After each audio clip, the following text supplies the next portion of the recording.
Guys, first off, it's very nice to meet you. And Barbarian was absolutely my favorite horror movie all year. It was amazing. Thank you. And I say that I think it's been a stacked year for horror too. So that is a huge compliment. Well, I appreciate it. Thank you very much. Yeah, no. I'm sure a million people have told you guys this already, but Stephen King actually praised Barbarian on Twitter today.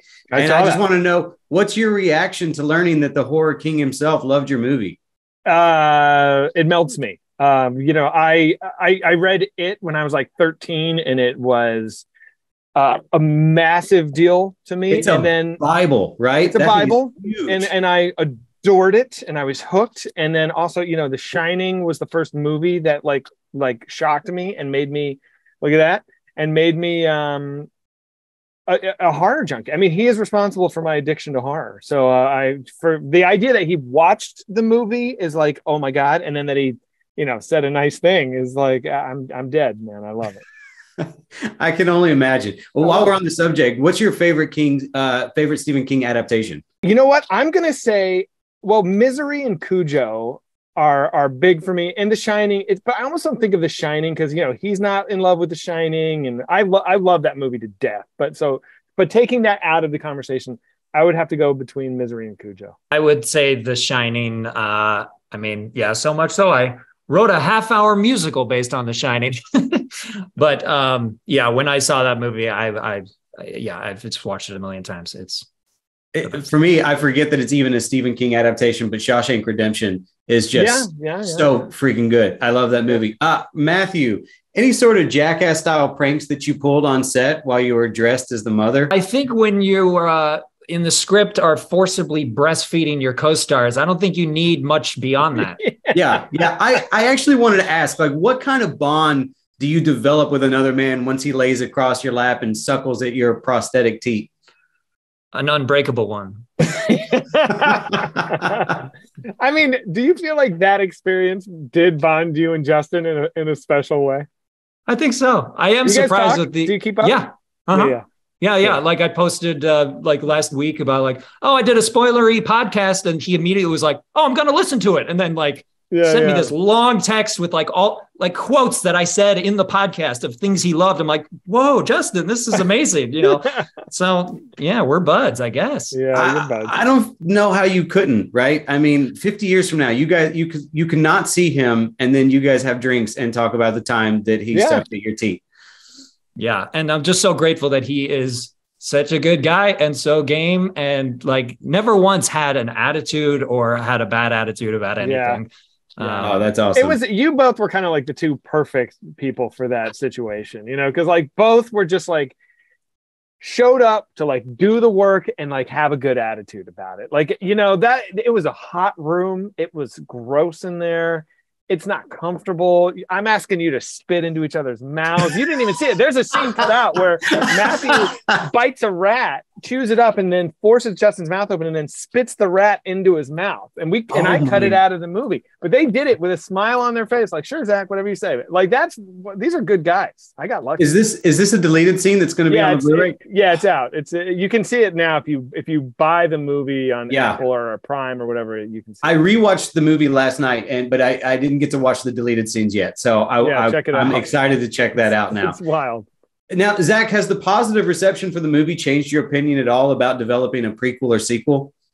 No, you just love it the way that it is, and it's going to stay there, right? Matthew and I have actually had conversations about what a prequel would be, and I'm not in the throes of writing something else right now, so I'm not focused on it, but there could be a prequel. I think if there was a prequel to this movie, it would have to follow the mother. It would have to make the mother the main character, and it would have to tell her story. And I think that's interesting to me. I don't want to make a prequel about Frank abducting women. That's not interesting to me. Sure. So if there's a way that we can crack that story, then I think that could be a really interesting, cool movie. So I guess the answer is the opposite of what I said when you first asked me. Now, when you talk about look at that, I really turned around on that whole prequel thing, didn't I? Now, when you say you're in the throes of something else, is there another major franchise that you'd love a shot at directing, or are you more keen right now on developing your own original ideas? And do you plan to stick to horror, or do you want to branch outside to other genres? I'm I'm writing a original horror currently. There are conversations about a existing horror IP franchise that I can't talk about. And then there's a script I wrote before Barbarian that takes place in Gotham City. And I actually love, I think that's my favorite thing I've ever written, believe it or not. Wow. So I don't know what's going to happen with that. I have nobody from Warner Brothers or DC. I have not talked to anybody about it. I hope to one day. If I don't have to cut that out that you've said that, and maybe we can just get enough fan reaction, get them going. We can get it to bring it to fruition. But that would be amazing. That would be amazing. So who knows? Who knows? Now, I will say the movie has some of the most inventive editing and camera work that I've seen in a horror movie. I mean, there were certain shots that you were doing that I just blew my mind. How much of that did you conceive of when you were writing the script versus like how much did you discover during filming? Okay, so I wrote the script. It took me 2 years to get anybody to agree to produce it. So for 2 years, I really did watch this movie in my head every night as I fell asleep. That sounds silly, but that's actually like that's how sick I am. So so I had a lot of ideas when I showed up to Bulgaria to do this. Now I also had an amazing cinematographer, Zach Cooperstein. And so he and I went and we kind of photo boarded the whole movie together. And he had some amazing ideas as well. So a lot of times his ideas would be better than mine. So I would say 50% of the shots in the movie are mine, 50% are his. Nice. Yeah, it's a great collaboration. So yeah, I think that's as best of an answer as I could give. No, I think that's a great answer. I really enjoyed that answer. Thank you, Zach. Oh, good. Hey, all right. Yeah. No. Now, Matthew, for you, now, what would you like to do next? Is there like a particular horror monster that you would like to be, or do you not want to get typecast as that, and you're excited to do something else next? I like it as a plate that I spin in my life. I do like have a disparate amount of things. I'm like writing songs right now for a Disney Junior show, so like I like the juxtapositions that this wacky world brings into my life. I don't know. I mean, this isn't a movie, but I've always wanted Disney theatricals to adapt The Nightmare Before Christmas into a Broadway show, and I've wanted to be Jack Skellington. Wait, didn't you do that? Didn't you do that? I did it in an acting class, and we shot it, and then I put it on YouTube, and now like 5.5 million people have watched it. Yeah, it's because you're spectacular. I watched it, and I thought that was a Broadway show. It shows what I know. Can you sing like Jack Skellington? Yes, he can. Sure. Can you? Oh, yeah. You want to give me a bar right now? Hit him.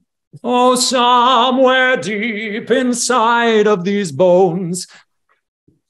I love it. That was I love amazing. that you kept it brief. That sounded just like Danny Elfman. This is going to be weird. Like, what if he didn't stop? I thought it was Danny Elfman. That was so good. Guys, I know you have so many people to talk to today. Thank you so much for taking the time. I don't want to take up any more of your time, but you guys are awesome. I love the movie. I mean, I can't go on enough about it. Thank you. Yeah, you guys are the best. Thank you so much. Thanks.